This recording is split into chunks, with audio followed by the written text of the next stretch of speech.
Buenos días, buenas tardes, buenas noches.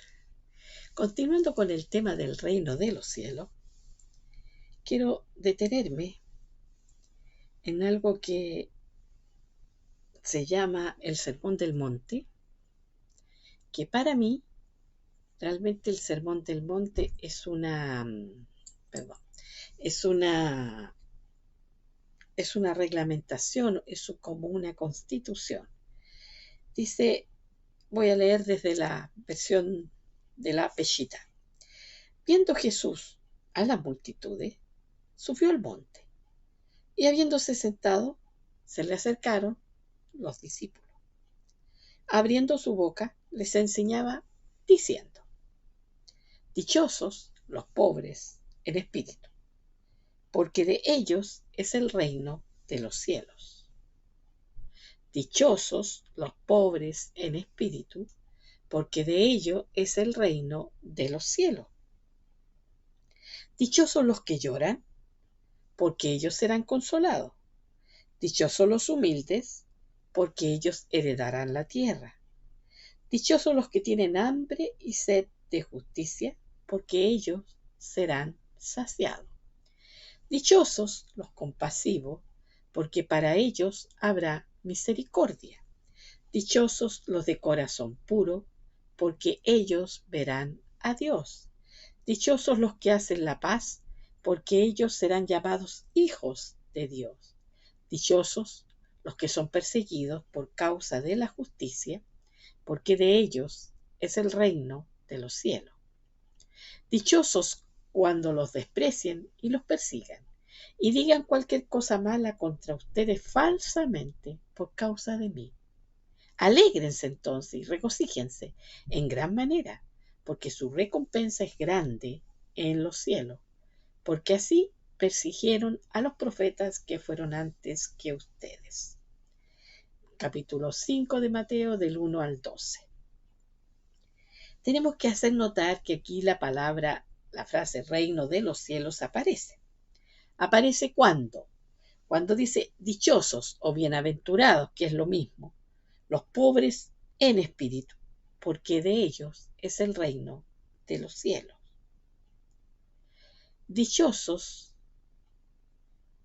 cuando los que son perseguidos a causa de la justicia, porque de ellos es el reino de los cielos.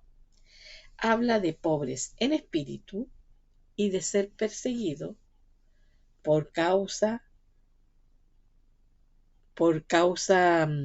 de la justicia. ¿Y quién es la justicia? La justicia es el mismo Señor. Dice, los pobres en espíritu. ¿Qué significa ser pobres en espíritu? ¿Qué significa ser pobres en espíritu? Aquel que considera mayormente al Espíritu de Dios que está dentro de él como su espíritu guía, su espíritu mayor, su gobernante, su rey, su Señor. Porque todos tenemos un espíritu y nuestro espíritu es independiente del espíritu de Dios. Pero cuando ese espíritu de nosotros, ese espíritu que está unido con nuestra alma, se une al Espíritu de Dios y se somete al Espíritu de Dios, entrega la voluntad al Espíritu de Dios que está también dentro de nosotros, allí nosotros somos pobres en nosotros mismos, pero el reino de Dios se manifiesta porque en la persona del Rey, el Espíritu del Rey, está en nosotros. Ahora, cuando seamos perseguidos por causa de la justicia no es la justicia de este mundo, que es ciega, sorda y muda, sino la justicia, el justo, el sadik, el justo, el eterno bendito sea, es el justo que murió en tu lugar y en mi lugar. Y cuando seamos perseguidos por causa del mensaje, de la vida del justo en nosotros, allí nosotros tendremos el reino de Dios.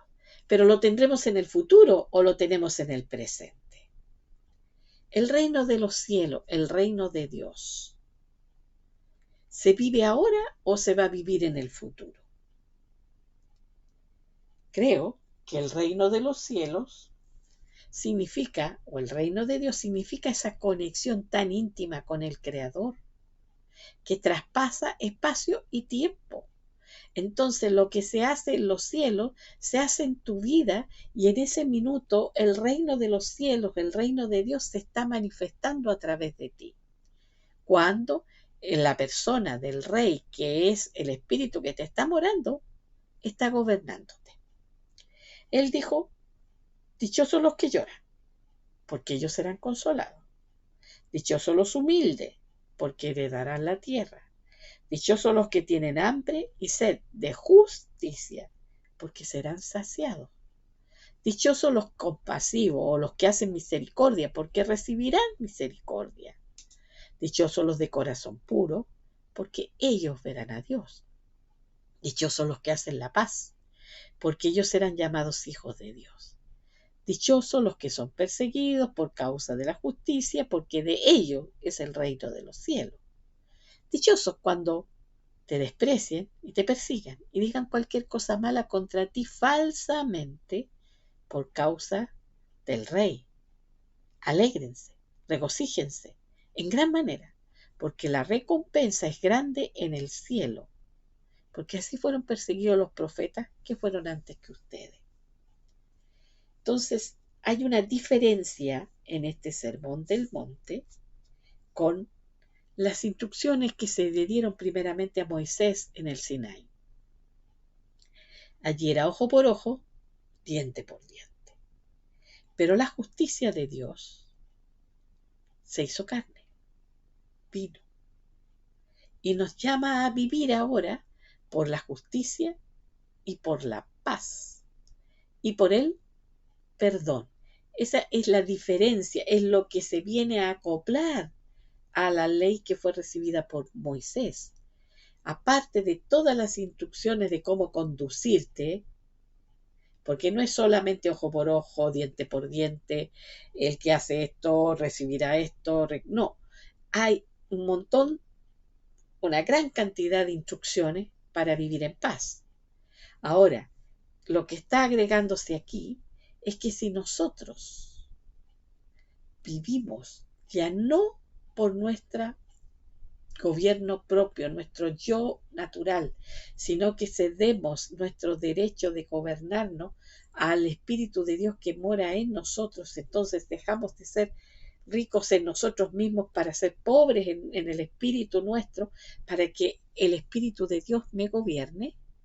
Yo allí voy a tener el reino de los cielos. ¿Dónde? ¿Cuándo? Acá. El reino de los cielos es esa conexión con Él. Es cuando me salgo de tiempo y espacio y experimento lo que se hace en el reino de los cielos, lo experimento acá en la tierra en este minuto. Entonces, podemos ver el reino de los cielos y podemos entrar al reino de los cielos si nacemos de nuevo y nos hacemos como niños.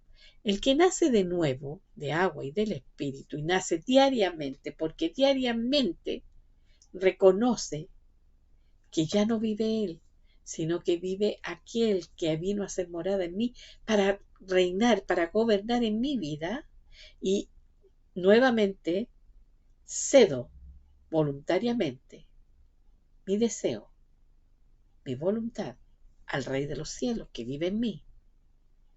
Y como niño, porque creo en lo que la palabra del Dios, lo que Él me dijo, lo que el Verbo me dice a mí, lo creo como niño.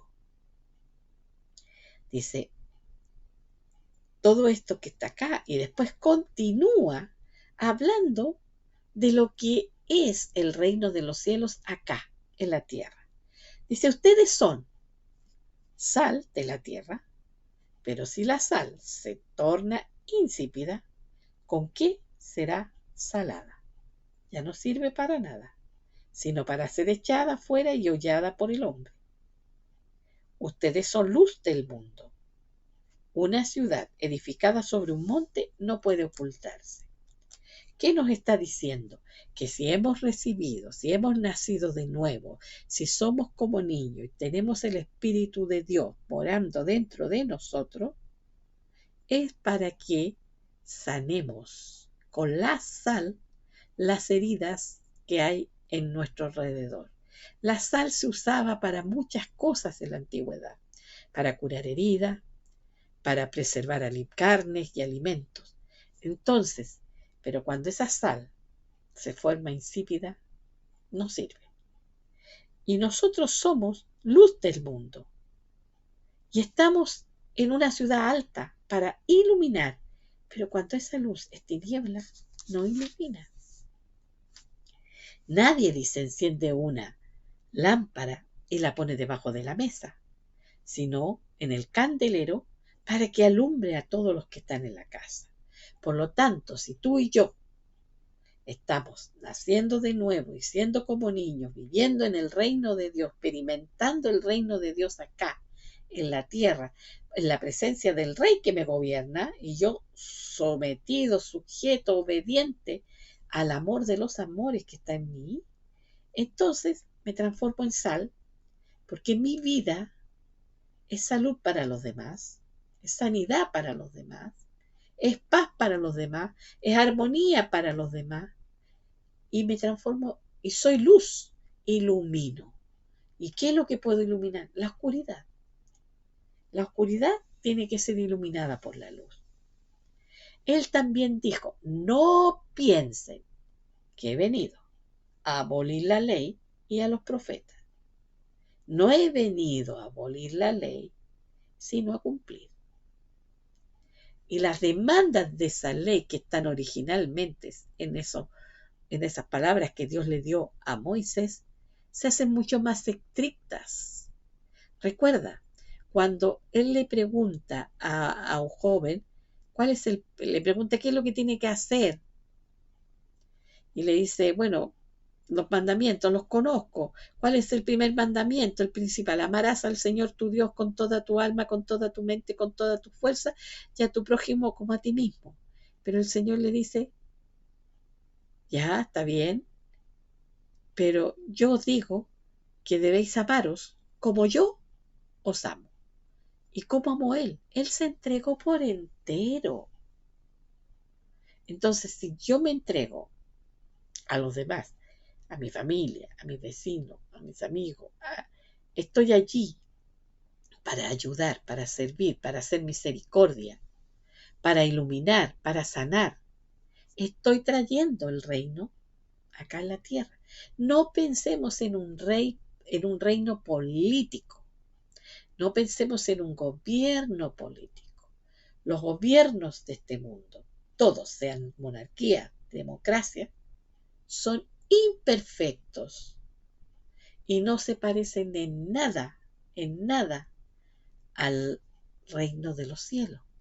Y no pensemos, como algunos creen, que los cristianos deben estar en un partido político y empezar a postularse para tomar posiciones de poder.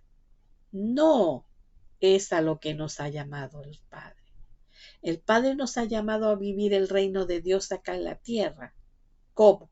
Obedeciendo al Espíritu de Dios que me mora, que me va a hacer guardar los mandamientos, que me va a hacer de bendición a los demás, que me va a hacer fluir el amor hacia los demás, que va a fluir la misericordia, la paz, la armonía, que donde quiera que yo o tú llegues y hay un caso de oscuridad, va a quedar de manifiesto y tú vas a ser la persona por la cual Él puede sanar, porque tú eres sal y yo soy sal.